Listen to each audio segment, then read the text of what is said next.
which became evident in the neoliberal period, is that deficit spending by national governments entails the massive transfer of income from taxpayers to bondholders. Right? You increase the deficit, and this creates an opportunity for the rentier class to siphon off interest income from the government. Keynes didn't anticipate this outcome either, and in fact he never advocated permanent large-scale deficits. In fact, quite the opposite. He advocated monetary policies that would lead to the euthanasia of the rentier. The general theory was not intended to undermine capitalism. We all know this. Its purpose was to diagnose the crisis of the 1930s and suggest a remedy that would enable the system to function more efficiently and more humanely.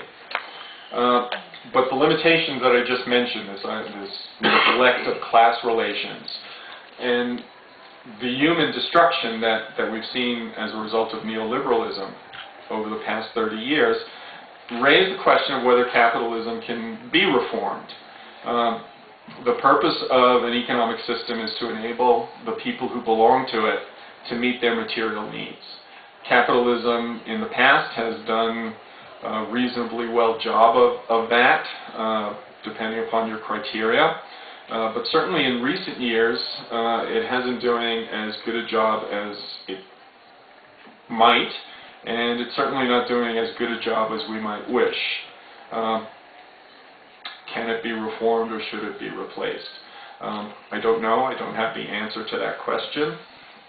But it seems to me that given the seriousness of the system's dysfunctions, Margaret Thatcher's famous dictum that there is no alternative strikes me as defeatist. The first step towards changing the world is always to imagine how it could be different. And that's why I think it's important to start talking about socialism again. And it's important for people who identify themselves as Keynesians because there's a sense in which Keynesianism, Keynesian economics, took socialism off the table for a while by suggesting that the system could be reformed. Keynes himself was skeptical about socialism, and he was quite hostile towards Marx. He characterized Das Kapital, I'm quoting, he characterized that book as an obsolete economic textbook, which is not only scientifically erroneous, but without interest or application for the modern world. Now, in a 1933 draft of the general theory, he acknowledged that Marx's M prime analysis is useful because it calls attention to the fact that firms have to realize their profits by selling what they produce. And if they don't do that, then you'll get an interruption in the circuit of production. But you always sense when Keynes talks about Marx, even when he says, well, he was right about something, the praise is always a bit grudging. It is not. There is no generosity of spirit when he says such things.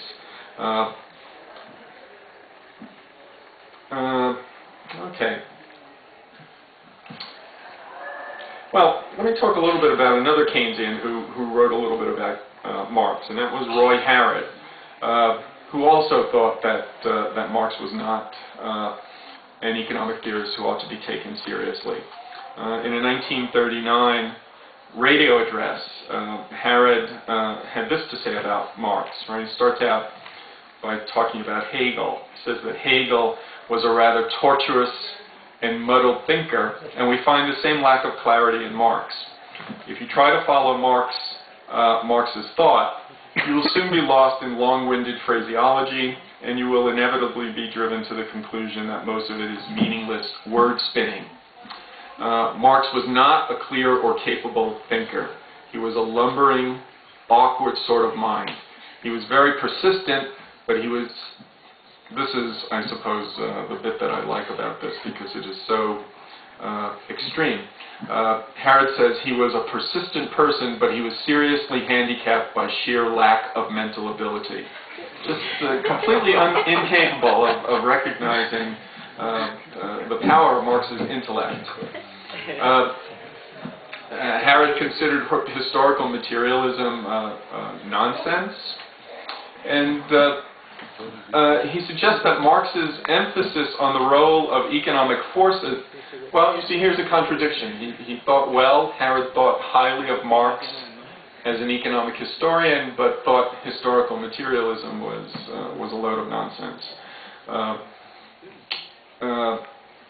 He suggests that the emphasis on economic forces driving history is incompatible with the idea of human beings as individuals being motivated by other kinds of impulses, like sexual attraction, jealousy, the desire for power, friendship, love of family, and so forth.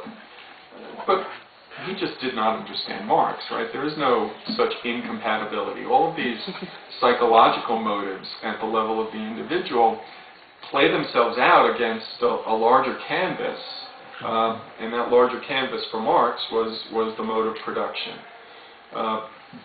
Harrod particularly criticizes Marx for leaving out one motive, and that is a sense of justice. He says that Marx really doesn't pay attention to this. And here again, Harrod is reading Marx superficially. Certainly Marx would never have denied that human beings are motivated by a desire to see justice done. But the question, right, the question is, what shapes our practical judgments about fairness and injustice? Our views on these matters are not innate. Marx suggested an explanation of how they are formed, and his explanation was that social conditions and institutional practices do this, right, so that circumstances that would have seemed perfectly fair or just to a feudal serf would be considered grossly intolerable by a person who lives in the 21st century. And even within capitalism itself, this came up yesterday, that degrees of income inequality that 40 years ago would have been considered morally obscene until very recently, right, until the 2008 disaster. These same views would have been widely thought of as reflecting fair reward for honest effort, right? No sense that these dispersions in income inequality are unjust. I've not written this in the paper, but I often think that the objection of Keynes and Harrod, and to some extent Joan Robinson, to Marx, the objections that they had to Marx were, in a sense, aesthetic. That the dialectical mode of analysis was a rhetorical form that was totally alien to them, and it just put them off Marx, so that they couldn't get past that and couldn't see the merit in his analytics. And even Joan Robinson, when she talks about Marx's value analysis, says that it's a kind of metaphysics, which in the Cambridge lexicon of the day was a term of criticism, a term of abuse. So she ignored that stuff. She didn't think that needed to be taken seriously, and she focuses instead on the elements of Marx that meshed with Keynes.